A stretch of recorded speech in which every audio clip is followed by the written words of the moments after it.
नमस्कार, आपका स्वागत है फटाफट खबरों में। मैं हूं आपके साथ भावना रनौट। आज हम लेकर आए हैं हरियाणा के हर छोटे बड़े शहर की सबसे तेज और ताजा खबरें। तो चैनल को सब्सक्राइब कीजिए और वीडियो को कहां से देख रहे हैं कमेंट बॉक्स में बताएं।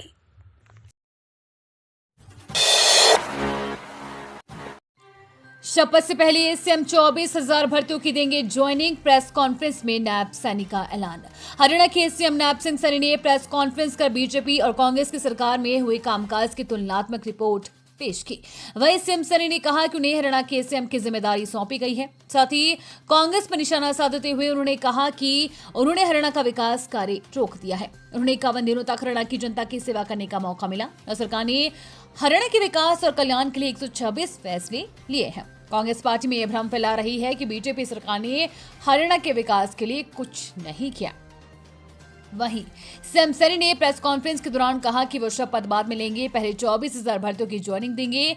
उन्होंने कहा कि HSSC यानी कि हरियाणा स्टाफ सिलेक्शन कमीशन के 24,000 रिजल्ट तैयार है। अगर कांग्रेस पार्टी के जयराम रमेश अपनी भर्ती रोको गैंग के एप्लीकेशन चुनाव आयोग से वापस लेते हैं तो हम तुरंत इस भर्ती को कर देंगे, क्योंकि वो सारा कोर्ट के माध्यम से है। सीएम ने कहा कि वो हरियाणा के युवाओं को ये विश्वास दिलाता हूं कि 4 अक्टूबर के बाद वो शपथ बाद में लेंगे, पहले वो भर्तियों की ज्वाइनिंग करवाएंगे। हरियाणा में बदली चुनाव की तारीख, अब 5 अक्टूबर को होगी वोटिंग।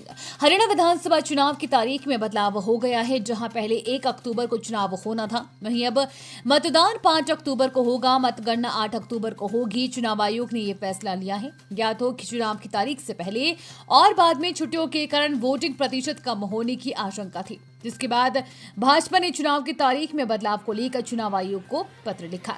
भारतीय जनता पार्टी ने पत्र में दलील दी कि वोटिंग की तिथि से पहले और बाद में लंबी छुट्टियां और त्योहार हैं, जिसके कारण लोग बाहर घूमने या टूर पर जाने का प्लान कर सकते हैं। इससे वोट फीसदी में कमी भी आ सकती है। चुनाव की तिथि में बदलाव को लेकर 27 अगस्त को भारतीय निर्वाचन आयोग की बैठक भी हुई थी, लेकिन इस बाबत देर रात तक भी कोई फैसला नहीं लिया गया, जिसके बाद 28 तारीख को चुनाव आयोग की ओर से कहा गया कि वोटिंग 1 अक्टूबर को ही होगी। लेकिन अब शनिवार को चुनाव आयोग ने फैसला बदलते हुए मतदान की तारीख और मतगणना में बदलाव कर दिया है। अग्निवीर को हरियाणा सरकार का बड़ा तोहफा, डायरेक्ट भर्ती में मिलेगा 10% आरक्षण।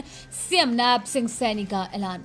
अग्निवीर योजना को लेकर हरियाणा सरकार ने एक बड़ा ऐलान कर दिया है। राज्य के मुख्यमंत्री नायब सिंह सैनी ने बुधवार को कहा कि अपनी सर्विस पूरी कर चुके अग्निवीरों को हरियाणा में डायरेक्ट भर्ती में 10% आरक्षण मिलेगा। अग्निपथ योजना 14 जून 2022 को प्रधानमंत्री नरेंद्र मोदी की सरकार ने लागू की थी। इस योजना के तहत अग्निवीरों को 4 साल के लिए भारतीय सेना में तैनाती मिली थी।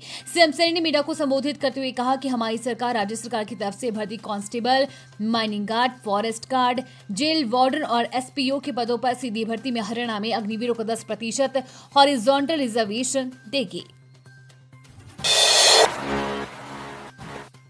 मनी लॉन्ड्रिंग केस में नाम आने से गरमाई राजनीति। भूपेंद्र हुड्डा बोले, मेरा इससे कोई लेना देना नहीं।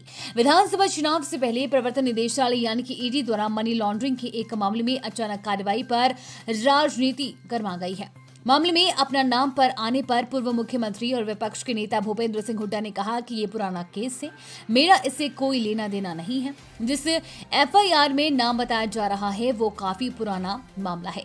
ईडी ने वीरवार को मनी लॉन्ड्रिंग से जुड़े मामले में कार्रवाई करते हुए EMAAR, MGF और सनस्टार ग्रुप की 1128.22 करोड़ रुपए की संपत्तियां अटैच की हैं। इनमें EMAAR ग्रुप की 501.13 करोड़, MGF डेवलपमेंट की 332.69 करोड़ और सनस्टार और ओवरसीज की 294.19 करोड़ की प्रॉपर्टी शामिल है।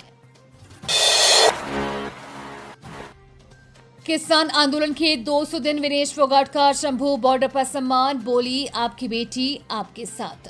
पेरिस ओलंपिक से डिस्क्वालीफाई होने के बाद विनेश फोगाट को लगातार सम्मानित किया जा रहा है। शनिवार को विनेश को शंभू बॉर्डर पर किसानों द्वारा सम्मानित किया गया। किसानों ने अपने आंदोलन के 200 दिन पूरे होने का एक कार्यक्रम रखा था। इस कार्यक्रम में विनेश फोगाट को सम्मानित करने का फैसला लिया गया था। किसानों से सम्मान मिलने के बाद विनेश ने उनके जोश की तारीफ की। साथ ही उन्होंने केंद्र सरकार पर भी निशाना साधा। किसानों को संबोधित करते हुए विनेश फोगाट ने कहा कि आज आप लोगों को यहाँ बैठे 200 दिन हो गए हैं। लेकिन आप लोगों का जोश पहले दिन जैसा ही है। आपकी बेटी आपके साथ है। मैं सरकार को कहती हूँ कि देश के लोग हक की आवाज उठाते हैं तो हर बार ये पॉलिटिकल नहीं होता, इसे किसी धर्म से नहीं जोड़ना चाहिए। बता दें कि विनेश फोगाट को खनौरी बॉर्डर पर भी सम्मानित किया जाएगा। बेटियों की सुरक्षा खुद के हवाले। छुट्टी के बाद स्कूल और कॉलेज के बाहर नहीं पुलिस का पहरा, उठे सवाल। शिक्षण संस्थानों के बाहर छात्राओं और महिलाओं की सुरक्षा के लिए पुलिस का पहरा नहीं है। छुट्टी के बाद शरारती तत्व दोपहिया वाहनों पर संस्थानों के बाहर सक्रिय हो जाते हैं। मनचले छात्राओं पर छींटा कशी करने और छेड़खानी जैसी घटनाओं को अंजाम देने का मौका ढूंढते रहते हैं। ऐसे में छात्राओं की सुरक्षा करने के लिए शिक्षण संस्थानों के बाहर न पुलिस की गश्त है और न ही पीसीआर खड़ी हो रही है। हालात ये है कि कई शिक्षण संस्थान में तो छात्राओं की सुरक्षा के तौर पर शिक्षक खुद ड्यूटी दे रहे हैं।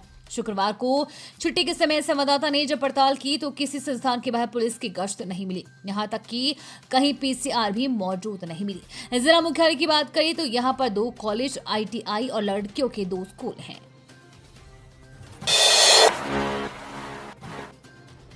गांव कालबा की पुत्रवधू मोना अग्रवाल ने पैरा ओलंपिक में जीता ब्रॉन्ज मेडल, देश को किया गौरवान्वित। नांगल चौधरी विधानसभा क्षेत्र के गांव कालबा की रहने वाली मोना अग्रवाल ने पैरा ओलंपिक में 10 मीटर शूटिंग स्पर्धा में ब्रॉन्ज मेडल जीतकर देश का नाम रोशन किया। मोना की सफलता ने पूरे क्षेत्र में गर्व का माहौल बना दिया है।